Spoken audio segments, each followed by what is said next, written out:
I'm Moritz Schildt. My background is I'm a lawyer by education. I work in asset management. I'm managing partner of my own classical securities trading asset management firm, and located here in Hamburg. And we advise institutional clients, mainly banks, insurance companies, on how to allocate their assets. Yes, of course. It was back in 2013. I got in touch with someone from Berlin, some developers, and they wanted to set up the first German crypto exchange at that time. And they needed some regulatory advice because it was pretty unclear. And that very evening, when I first heard about Bitcoin, I felt like, so how do I get one? And I bought my first Bitcoin at eBay, actually. And at 100 euros at that time, and I sent my money via wire transfer. And then I got a mail back saying, so what's your wallet address? And I didn't have a wallet at that time, and I set it up and I sent it over, and I was surprised that 15 minutes later it did pling, and I had my first Bitcoin. That was impressive, yeah. Definitely, I think everybody who's in that field goes through a pretty steep learning curve, and initially it was definitely the interest in Bitcoin, Litecoin, Ethereum to see how they develop, how you buy them, how you trade them. So it was much more from a very opportunistic investment approach. Then the next phase was a little bit looking into the newly upcoming ICOs with curiosity. I hardly invested in any, but that was pretty interesting to look at it. And then the next step was somehow really understanding the underlying technology, e.g. the blockchain. And I've focused much more on blockchain and kind of forgot about my Bitcoins. And then the most recent development now is really, with my background, definitely the upcoming security token things, which I believe has a tremendous future and is pretty interesting. This is likely to be the most relevant effect in real life of blockchain, that we are able to invest into something that's no more a security, but something digital. I tend to assume that this is kind of the most tangible effect, and nonetheless, the blockchain itself will have, or has, from my point of view, so many potential areas of application that I tend to compare it with the internet, because in the very early stages of the internet, people were saying, hey, it's cool, I can just get the weather forecast from Miami from my computer, and everybody felt like, okay, you can exchange information. And when someone was saying, so at some point in time we're going to buy books over the internet, everyone was saying, come on, that's impossible. And I think there's a similarity. Today we have no clue of which areas of our daily life and business are likely to be affected. I think so, yeah. I trust in the technology. I think that's not a problem. We need to really work on the application layer, on security protocols, on mechanisms that ensure that if you lose your private key, your coins aren't lost, and all this. This is an extremely interesting area to pursue. But I believe that the underlying technology for the time being is secure, and trust that it will be developed and enhanced in order to meet future requirements as well, yeah.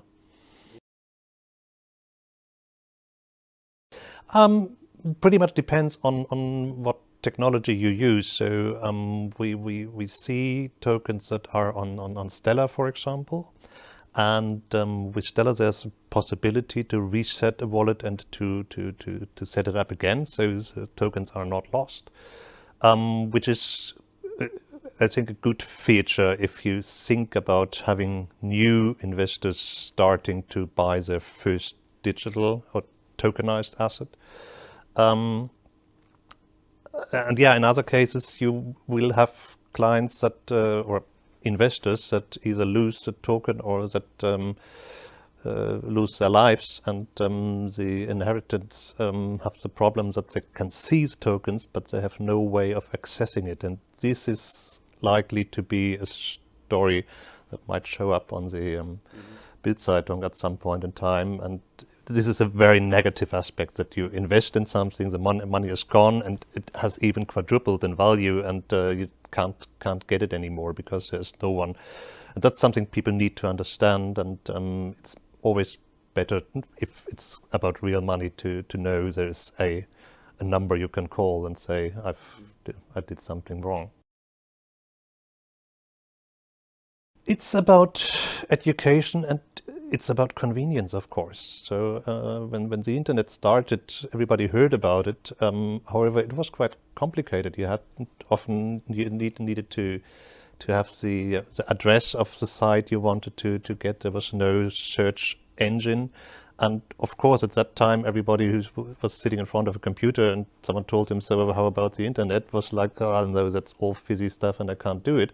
And the more we get this application layer into it, that makes it easy and convenient, and you see that it works within seconds. The generation of my kids, I have 4 kids from 12 to 25.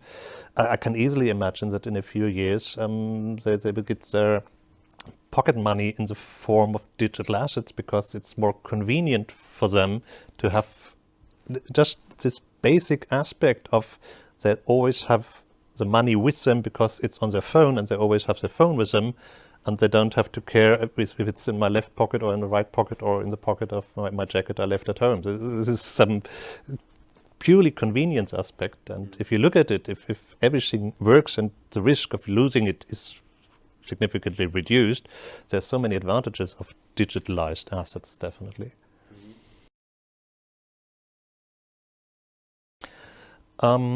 I think from a society point of view, blockchain has an immense potential to really change the way we look at data. And today, all data is stored in central units, central databases. And you put your credit card, your ID, your kind of travel preferences, your X-ray pictures, everything is stored in centralized databases. And as such, it's at risk, because you don't know who is handling your data properly. It may get lost, it may get exposed to others, it may be deleted, it might be manipulated. There's so many risks, and most people are not yet fully aware of what's happening with their data. And I can very well imagine that this comes to a point where everybody starts becoming much more aware of these risks, maybe because he's realizing that someone is selling his personal data, or he's realizing that some of the portals that are so convenient are using the experience data to increase the price. If your hotel booking platform realizes that last time it took just 3 seconds for you to accept a €250 hotel room, and you search again for an hotel, it may say, hey, this is a guy who's easily 3 seconds willing to say, I paid $250. And if this starts, and I think that's just a matter of time, people will be much more reluctant in providing their data. And blockchain is, for my, I believe that blockchain is the technology that helps to solve this issue. I can very well imagine that as people used to go to a store and say, do you have a website? That in the future, if someone asks me for my data, I'm going to say, but you're going to store it on the blockchain, right? Because this is a security aspect of, and I think this is likely to be the most relevant, that each individual has kind of the power to determine who has access to his or her data. And that is likely to really changed the way we look at it. And I like to compare the blockchain with the invention of the printing machine for books, because at that time people were dependent on the church, and the church was interpreting what God is going to say. And then there came a purely technical invention. Everybody was able to buy his or her own Bible and say, hey, come on, in my Bible there's nothing about this and that. And blockchain is similar, because everybody can theoretically have access to the underlying data. And if Google or whosoever is creating statistics and saying X% of Y are Z and so on, now everybody can say, come on, I've looked at the data, I have the same data, and it gives me other results. And look at voting processes. If you really can track online how many voters have at what time, at what place, but you don't see what they voted for, so it's still a secret thing. I mean, this will significantly change the way votes can be used, and everybody can be part of it because it's digital. There's so many options. And then look at the banking for the unbanked, which is a tremendous effect. And there are other kind of social aspects. We will have people even driven through the climate, people that will be moving in this world, and we need some technology that is able to kind of coordinate everything. Don't ask me why in detail, but in principle blockchain is a technology that will permit that everybody puts his or her data there, and then it's kind of automatically coordinated.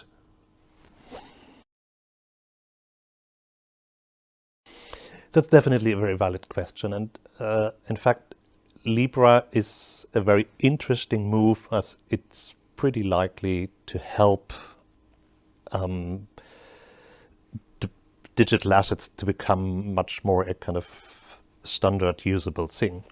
On the other hand, the underlying idea of blockchain is an idea of decentralization, and it's an idea of responsibility of the individual, and it's about shared power. And I mean, the amazing thing is that Bitcoin has grown so much, more or less everybody has heard about it, even though there is no company, there is no marketing, there is no CEO, there is no press releases from Bitcoin itself. It made it just through a kind of mouth of word and through the news, and it developed pretty good. And I tend to believe that we will more and more have this kind of more decentralized coming directly from the people who do it. And on the long term, I think that's something we have learned, that the trustworthiness of a network is ultimately more relevant than the stamp of a corporation, of a government, or of some kind of someone official. Well, Hamburg is a wonderful city. I was born here and I live here and I like it pretty much.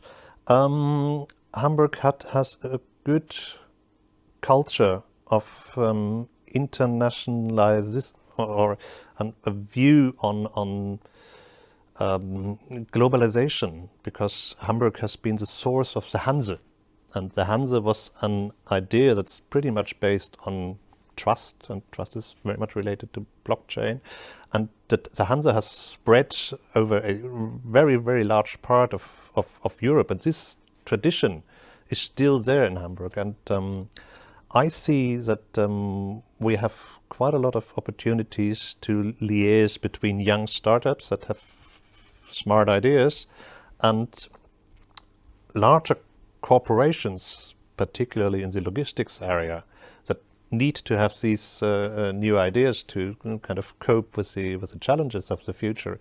And part of our idea, our Hanseatic Blockchain Institute, is trying to get them in touch, to help them start piloting projects, small, tiny ideas, and so developing a network, because the blockchain itself is pretty much something where you have to start to do it, and then you get used to it. And if it's good, then it's very, very easy to kind of distribute it all over the world.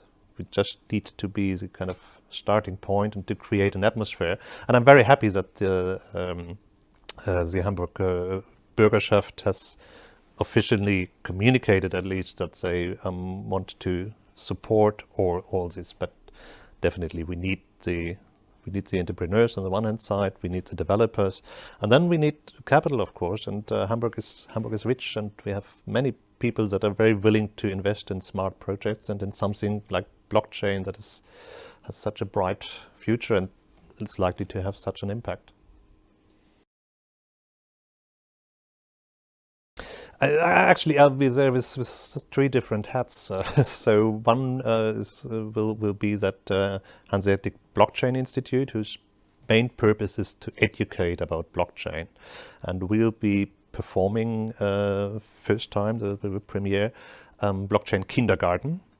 We have tried to explain the blockchain as easy as possible. The title is Blockchain as Easy as Pie. And we have kids from 10 to 15, and they will explain and they will build a blockchain you can touch on on stage. And I do hope that there will be many people that afterwards say, okay, I've heard about blockchain and now I have a first feeling, at least, what it is about and how it's working, and to understand the potential advantages. That's something I'm very much looking forward. Secondly, I'll be moderating a panel, and I think there are tremendous speakers, and I'm very much looking forward to moderating this panel on governance. And thirdly, I'll be a speaker myself. I'll be representing a company I founded 2 years ago, coinIX. coinIX is an investment vehicle, and we invest in cryptocurrencies and in blockchain-based projects. So we look at it all from a purely kind of investment perspective. But to do that, it's extremely important to network, to liaise with people, and that's the main reason why I'm so happy that blockchain is going to happen in Hamburg. So you don't have to travel and everybody comes here. That's great.